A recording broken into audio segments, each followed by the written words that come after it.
Querida Maíra A Goulart, meca do esquerdismo. é mesmo? Que bom, hein? Que isso, notícia boa. Tá feliz aí? Imagino que sim. Nada como o verdadeiro esquerdismo para ver como a gente não é tão esquerdista assim. Maíra, você inclusive me falou que estava muito atenta ali ao que foi dito no ato da Paulista. Conta para a gente um pouco o que você, quais as suas percepções ali desse ato que me parece com peso político, né? Tanto para o bem quanto para o mal. Sim, eu termino hoje e vou disponibilizar para vocês um texto em que eu analiso as 4 principais falas do ato, né? 2 falas dirigidas ao componente evangélico, religioso, cristão, de modo geral, que são Maíra, deixa eu as só te falas. pedir um favor. Você Claro, está com o microfone do fone de ouvido? tô. Tá? Então, Eu tive, tenta aproximar ele um pouco da sua boca. Onde mas que ele está? Ah, ele é ele sem fio? é sem É fio. Bluetooth. Ah, é que tá dando um Você quer eco. que eu tire? Quer que eu troque? Que eu tenho o Eu acho que o tradicional. público vai gostar se você tirar. Eu vou colocar um tradicional. Esse Bluetooth aqui foi uma péssima aquisição. Um segundo, É que às vezes gente. esses Bluetooth eles perdem um pouco a bateria, alguma coisa assim, e tem as questões da conexão também. É mais confortável, né? Mas a Maíra vai consertar para vocês poderem entender, vocês terem o conforto, né, de ter um áudio aqui bonitinho da Maíra Goulart. Enquanto a Maíra vai arrumando aqui, deixa eu trazer aqui comentários de vocês. O Daniel está falando, fica sem fone. Mas ela acho que ela está no celular e ela precisa do fone, né? Vamos aguardar aqui. Pronto, vamos ver se ficou melhor. Ficou melhor? Tá bom? Ficou melhor. Ficou melhor. Perfeito.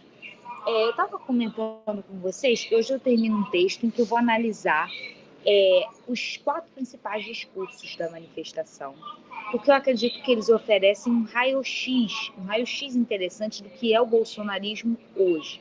Qual a fotografia que a gente tem do bolsonarismo e os encaminhamentos que essas lideranças estão dando para os diferentes segmentos que compõem o que a gente entende por bolsonarismo, né?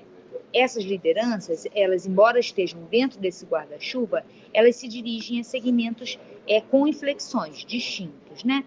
Silas e a Michele falam para o segmento evangélico, mas não para exatamente os mesmos grupos. O Silas, ele transcende o campo evangélico porque ele é uma liderança do extremismo, do radicalismo de direita. Então ele fala sobretudo para homens, com escolaridade, com algum grau de renda, né, que se posicionam acima da média da pirâmide de renda no Brasil, mas que tem esse acento radical. Daí ele se sentir mais livre para fazer críticas, mais livres não. Daí o seu papel nessa dança ter sido o de dirigir críticas contundentes ao sistema político e, sobretudo, ao judiciário. A Michele, ela fala para o grupo também cristão, numa linguagem muito nativa. A fala dela foi uma oração, mas ela se dirige principalmente às mulheres. Ela fala de cuidado, ela fala de criança, ela fala de idosos, ela fala para as mães, né? E aí ela adota um tom um pouco mais moderado no tocante ao radicalismo político, mas muito intensamente carregado de conotação religiosa. Ela é moderada, porém não se abstém de fazer uma fala maniqueísta, se colocando do lado do bem e designando o mal como algo a ser combatido. Nesse horizonte, eu destaco a terceira fala aqui, que é a fala do Tarcísio. O Tarcísio, ele acaba desempenhando um papel do elemento racional do bolsonarismo. É aquele que está para além dessa linguagem religiosa, utilizando uma linguagem pragmática e econômica. Daí ele menciona as políticas de transferência de renda e as políticas de infraestrutura, né? Ele foi ministro da infraestrutura do governo Bolsonaro, para tentar atrair aqueles segmentos que não se identificam com uma linguagem carregada de alusões à religião. Maíra, deixa eu só fazer Você ia falar de mais quem agora? Desculpa. Eu ia falar do Bolsonaro. Do próprio Bolsonaro. Então eu seguro um pouquinho, só para eu trazer aqui um comentário e dizer o seguinte: eu acho que o que está atrapalhando um pouco o seu áudio é que tem um som aí, né? Tem um som rolando aí. Uma pessoa ouvindo algo com volume alto. Então, enfim, como não dá para pedir para parar, a gente vai ter que segurar as pontas. Não, dá sim. Dá? Eu acho que eu vou para mais longe. Falar? Não, eu vou. Vocês estão conhecendo aqui o auditório da Universidade da UFC. Pronto. Universidade Federal do Ceará. Do Ceará. Isso, acho que você foi para um cantinho mais isolado. Vamos ver. É que as transmissões, né, para o YouTube e tudo mais, elas são muito sensíveis, né? Os microfones são muito sensíveis, não pode ter nenhum barulhinho que pega. Mas vamos lá.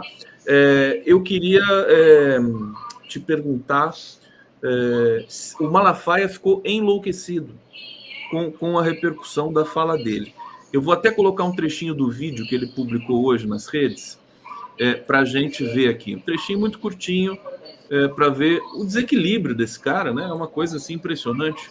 Vamos ver aqui. Povo abençoado do Brasil, acabo aqui de sair do culto da esquerda e com essa imprensa parcial, esquerdopata, ficaram apavorados com um ato sensacional. Ficaram apavorados com a minha fala? Não posso falar a verdade? A verdade agride o mau caráter de vocês? Que vergonha, gente! Falar a verdade nesse país virou ataque. Pode vir, eu não preciso tirar dinheiro de igreja para pagar nada. Vocês vão se ferrar nessa e vão ficar desmoralizados. Pode vir, tá aí. Olha, eu fiquei impressionado com a violência, e acho que se o STF e as autoridades não fizerem nada, aí é perigoso, Maíra, com relação ao Malafaia. Se deixar ele falando assim e não tiver nenhum tipo de freio, porque ele está xingando a imprensa, está xingando o STF, está xingando todo mundo. Achei sensacional esse trecho que você recortou, porque ele elenca quais são os principais elementos desse extremismo, né? É um extremismo de caráter antiliberal, daí a crítica à divisão de poderes, ao judiciário, e também à mídia, à opinião pública, enquanto espaço que faz parte desse ambiente liberal. A fala dele também fala, né, desse inimigo como sendo a esquerda, e aí ela é muito didática, porque o que reúne esses diferentes grupos que compõem o bolsonarismo, e mesmo a extrema-direita global, é esse medo da esquerda. E como a gente já comentou antes, a esquerda ela pode significar várias coisas, né? Na fala de um religioso, ela acaba assumindo uma conotação moral, devassidão de valores. Ela pode significar também corrupção econômica, ela pode significar também populismo econômico, que é como eles chamam políticas de transferência de renda, de valorização das classes populares. Então, a esquerda ela é um significado que flutua para atrair esses diferentes segmentos que se sentem ameaçados pelos processos de inclusão simbólica e econômica das classes oprimidas, não hegemônicas, seja em termos econômicos, os pobres, seja em termos sociais, minorias LGBTQIA+, e outras minorias que são perseguidas por esse entendimento iliberal da política. Isso é um elemento que a gente não comentou ainda das manifestações, que foram as pesquisas que foram feitas com o público, né? Um público Sim, inclusive, predominantemente... Isso. Pode falar. Predominantemente branco, masculino, de ensino superior, ou seja, ensino superior como um proxy de renda. Então, é aquilo que a gente identifica como classe hegemônica, né? Que não se enquadra em minorias, né? São os ricos, os brancos, os hegemônicos. Vamos falar então do Bolsonaro agora, que eu te cortei naquele momento. Fala um pouquinho das coisas que ele falou. O que chamou a atenção de todo mundo foi essa coisa da anistia, de colocar anistia dos vândalos, terroristas, né, criminosos do 8 de janeiro. Tá me escutando? É que meu microfone parou de funcionar. Vocês estão me ouvindo? Estamos ouvindo, estamos ouvindo. Dele pedir essa anistia, o Hamilton Mourão, senador, abriu lá uma pesquisa no site do Senado. Fala um pouco para a gente, então, da fala do Bolsonaro. Bem, o Bolsonaro, ele aproveitou esse momento, vocês estão me ouvindo? Bolsonaro aproveitou esse momento para orientar o seu rebanho, né? Ele fez uma fala geral que resume quais são as indicações daqui para frente. Em particular, ele orientou seus seguidores de como dialogar com as acusações que estão sendo postas contra ele. Fazendo isso, ele acabou reconhecendo que conhecia essas acusações, né? Quando ele menciona a minuta, ele acaba dando uma prova contra si mesmo. Uma vez quando ele foi chamado a depor, ele disse que não conhecia os documentos, né? Então, esse é só um comentário adicional. Mas o que ele fala, né? Ele tenta fazer uma diferenciação muito arriscada, a meu ver, entre estado de sítio e golpe. A fala que eu achei mais interessante dele, que vai ser um dos subtítulos do meu texto, é golpe é tanque na rua. Eu achei essa fala bem interessante porque ele vai tentar não negar uma movimentação para impedir a posse do Lula ou para retirá-lo do poder, mas sim dizer que isso não é propriamente um golpe. Daí ele mantém junto dele, né, esse grupo, e a pesquisa indica que 94% acreditam que a gente vive em algo análogo a uma ditadura e 88% acreditam que o Lula não ganhou a eleição, ou seja, que houve fraude nas urnas. Então, ele mantém esse diálogo de que um golpe seria, ou uma intervenção, seria para garantir a própria democracia e diminui o potencial criminoso da sua organização para impedir a tomada de poder de um presidente eleito, ou a posse, ou a continuação do governo de um presidente eleito. Eu acho que essa estratégia ela é uma estratégia muito arriscada, porque ele continua investindo contra os elementos do Estado de Direito, dentre eles a justiça eleitoral. Agora, não te parece que eu estou percebendo, a gente está conversando sobre isso já há 2 dias aqui, praticamente sem parar, são percepções múltiplas, tem gente que acha que foi um fracasso, tem a polêmica sobre quantidade de pessoas, aquela coisa, né? Quer dizer, na verdade, Bolsonaro demonstrou que pode juntar um público, mas eu acho que isso não é mais comprovação de base popular, né? Eu também acho que isso poderia dar um outro debate, porque esse pessoal que vai lá para acompanhar Bolsonaro na Paulista e tudo mais, é como se fosse uma festa, não é consciência política, né, Maíra? É uma outra coisa, né? Você não vê diferença, por exemplo? Eu acho que é consciência política. Você acha que é consciência política? Eu concordo com o que você falou antes. Eu acho que popular é um termo muito difícil de diferenciar qualquer coisa numa sociedade de massas. Né? Você consegue juntar milhares de pessoas que consomem uma determinada coisa, que é uma coisa de elite. Né? Se a gente for colocar todo mundo que tem um carro Hyundai, você consegue juntar 20 mil pessoas que tem... Eu sei que você tem carro, mas eu não faço outras perguntas sobre carro, porque eu não entendo nada. Mas, por exemplo, todo mundo que tem determinada coisa que a gente sabe que é uma coisa que não é uma coisa popular. Mas a gente vive numa sociedade de massas e, portanto, quase qualquer coisa consegue adensar muita gente, caso os reúna. Não sei se você está ficando claro o que eu estou querendo conduzir. O bolsonarismo não é um movimento que enaltece as classes populares, enquanto classes menos privilegiadas economicamente. Ele é um movimento que se dirige às elites. Mas isso não significa que ele não tenha densidade numérica, porque nós vivemos numa sociedade multitudinária, tem gente pra caramba. Então, como explicar que o Ricardo Nunes, candidato a prefeito, né, a reeleição em São Paulo, aliás, ele não foi eleito, foi o Bruno Covas, ele assumiu depois da morte do Bruno Covas, mas ele vai ser candidato em São Paulo, vai concorrer com Boulos, eles estão praticamente empatados ali pelas pesquisas que estão saindo. O fato do Ricardo Nunes não querer aparecer do lado do Bolsonaro.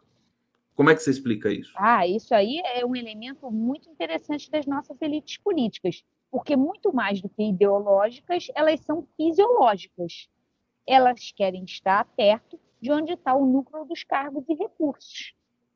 Outro elemento que explica isso, né, daí a atratividade de quem tem a caneta, de quem está no governo no Executivo Nacional, da presidência. O segundo elemento é o bolsonarismo pode sim ser um fenômeno capaz de atrair massas. O bolsonarismo é sim um fenômeno político. Foi isso que eu discordei de você, Conde, quando você disse que essas pessoas não têm consciência política. Elas têm uma consciência política diferente das nossas, mas isso é consciência política também.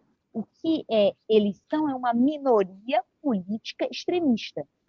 Eles são uma minoria. Por isso que para eleições majoritárias, como é o caso de uma prefeitura, eles têm mais problemas. Aí eles precisam do quê? Desses elementos de articulação, como é o caso do antipetismo. Você não acha? É o bolsonarismo que ganha uma eleição majoritária. O o bolsonarismo é 30%. O que ganha eleição majoritária é o antipetismo. Não, deixa eu ir mais fundo, então. Vai. Desculpa, mas deixa eu ir mais fundo com você. Não seria a antipolítica? Quer dizer, eu vejo essas pessoas. Tem uma cena clássica que foi divulgada lá, né? Acho que o Joaquim de Carvalho fez a entrevista ali, perguntou: por que você está com a bandeira de Israel? A pessoa fala assim: porque eu sou cristã. Quer dizer, nada a ver, né? Porque Israel não é cristão. Só 2% dos judeus, a religião judaica é muito mais, enfim. Na verdade, existe ali quase que uma negação do cristianismo, né?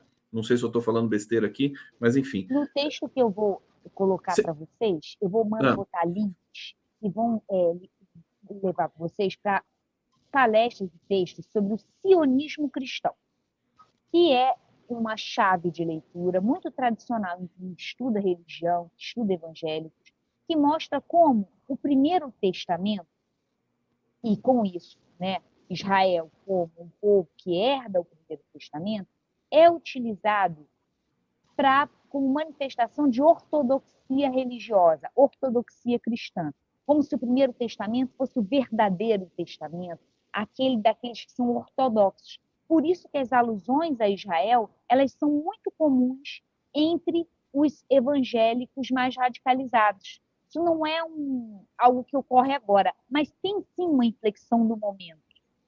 O sionismo cristão é um traço constitutivo desse movimento evangélico que se transforma cada vez mais numa alavanca política, que ganha conotações, às vezes, de radicalismo político. Mas no contexto atual, em que a mídia tradicional e os segmentos da elite estão utilizando a fala do Lula, né, sobre o Holocausto, denunciando os crimes cometidos por Israel, isso está sendo utilizado para alimentar o quê? O antipetismo. Por isso que, nesse contexto de agora, a bandeira de Israel cumpre uma função dupla. Evoca essa ortodoxia cristã, evangélica, e que, mesmo católica, né, que quer fazer essa alusão ao Primeiro Testamento como o testamento mais verdadeiro, e também o antipetismo que está utilizando. Eu não sei se você viu, mas eu fui ligar na cobertura da Globo News no domingo à noite e o jornal era sobre Israel, repercussões da fala do Lula, que já faz uma semana, ignorando a manifestação. Esse assunto está alimentando o nosso tradicional antipetismo. E como eles são muito espertos nessa questão de pegar carona, né? Mais espertos que o Paulo Pimenta da Secom, né? Vamos admitir. Pegar carona naquilo que está bombando, né? Que está incomodando as pessoas, né? Como a questão da fala do Lula de Israel, eles entraram de cabeça nessa questão de Israel. Foi a maior defesa de Israel da história da humanidade. Nunca ninguém viu tanta bandeira de Israel numa manifestação junto. É uma coisa assim absurda. Maíra, deixa eu ir para o bate-papo aqui, porque o pessoal está querendo participar, e é claro que a gente quer a participação de vocês aqui, podem comentar à vontade. O Paulo Paiva, acho que muita gente foi pelo passeio grátis a São Paulo. É isso que eu penso um pouco também. A Maíra acho que não vai concordar muito com isso. Financiado por quem bancou ônibus e sabe-se o que mais. Quer dizer, é uma coisa de antipolítica, né? De negação, né? Mas acho que o seu comentário sobre o antipetismo... Ele Deixa eu complementa isso. reagir a isso. Uma coisa não quer dizer a outra, né? Porque é uma capacidade política você conseguir organizar transporte para pessoas.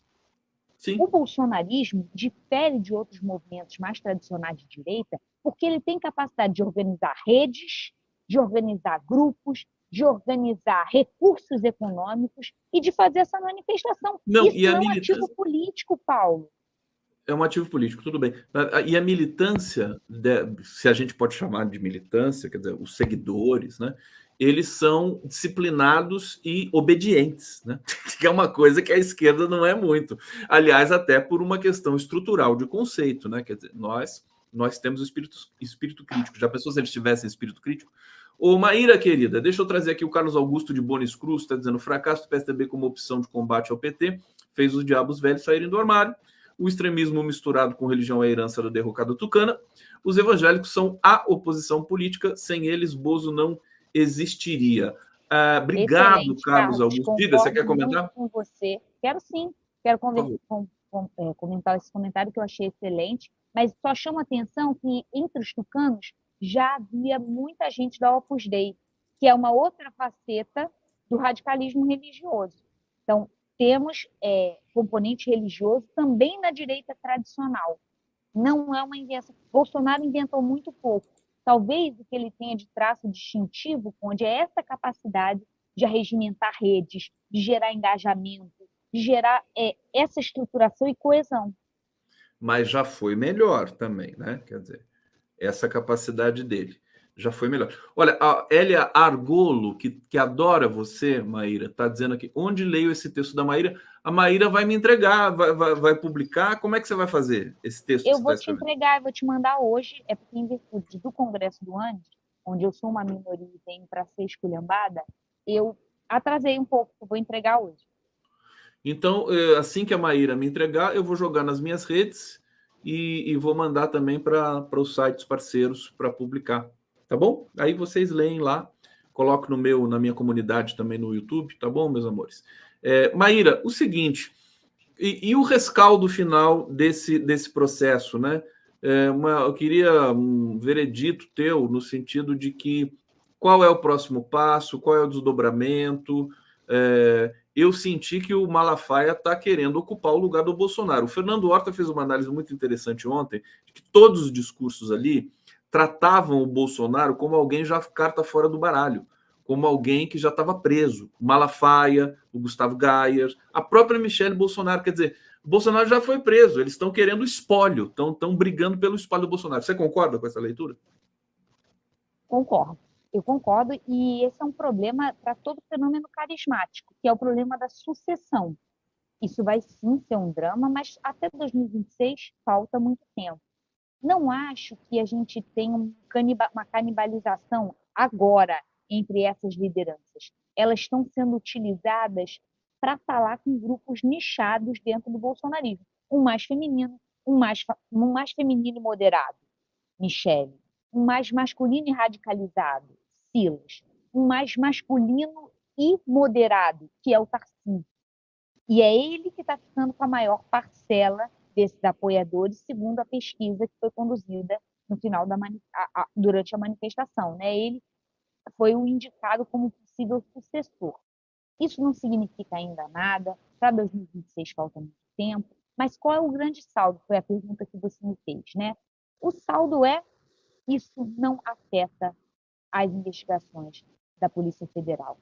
E quem foi o grande ausente dessa manifestação? Quem teve o foco desviado por essa manifestação? Os militares.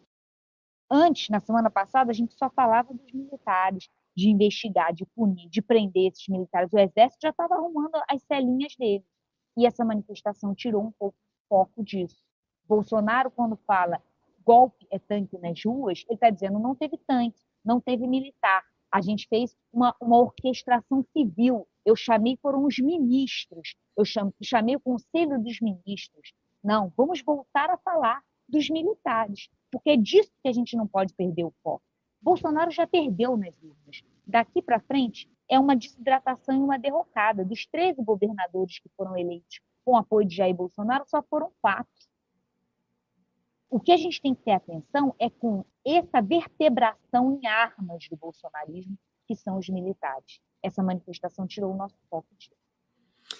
Olha que interessante, eu estava ansioso para te escutar sobre isso, viu, Maíra? Porque você, enfim, pesquisadora, né, veia de pesquisador, pega coisas que a gente não percebe assim, né, no bate-pronto, mas houve um descolamento dos militares, de fato, inclusive no discurso pensado do Bolsonaro. Né? Golpe é tanque na rua, tá tirando, né, essa digamos, essa questão do golpe, da tentativa, dos enquadramentos da lei. Para terminar, Maíra, essa questão da anistia que ele falou, a que ponto isso pode... eu estou perguntando sobre a anistia que ele pediu para os vândalos lá do 8 de janeiro, porque vários analistas colocaram que isso vai pautar o discurso bolsonarista nos próximos semanas e meses, talvez. Você concorda com isso? O que você acha? Concordo, sim. A minha leitura sobre a fala do Bolsonaro é que ele está dando as chaves, os conteúdos discursivos para os seus defensores, seja no campo jurídico, né, seus advogados, seja no campo político, o que eles devem falar em defesa do Bolsonaro. E aí a ideia de anistia ela é ambígua o suficiente, porque, olha só, observa novamente, ela evoca o período da transição democrática, em que os crimes militares não foram punidos, ela evoca um pedido que diz respeito aos cidadãos que participaram do 8 de janeiro, mas também a ele e aos militares envolvidos, às elites que estiveram envolvidas na estruturação desse evento, né? Então, eu acho que a chave que ele deu foi, lembrem da anistia. A anistia sempre foi a forma como a gente lidou com os militares. Vamos voltar para isso. E nós, enquanto cidadania, vamos dizer, anistia não. Dessa vez não. Porque enquanto a gente continuar anistiando o militar que ganha salário público, ganha arma, a gente que dá as armas para eles defenderem a Constituição e o Estado de Direito, e eles estão utilizando esses recursos para produzir fake news contra as urnas e para organizar golpe de Estado contra presidente eleito, enquanto a gente fechar os olhos para isso, nessa chave da anistia, nessa chave da pactuação, porque ele está dizendo isso é para o governo também. Ele está dizendo assim, olha como eu sou capaz de colocar gente na rua, olha a instabilidade política que eu sou capaz de criar, olha a confusão que eu posso criar. Vamos apostar na anistia, vamos deixar isso quieto. Vamos apagar o passado, que é o que ele falou. Vamos apagar o passado. E olha, eu acho que não tem volta, acho que ninguém vai apagar passado nenhum, mas pelo perfil do Brasil de conciliação histórica, né, a gente não pode ignorar esse risco, né? Se bobear, fala assim, não, esquece esse negócio, vamos tocar o país tem mais a ganhar, né? Agora, isso vai ficar para um outro debate, então, para a gente saber se de fato... Eu queria falar uma coisa.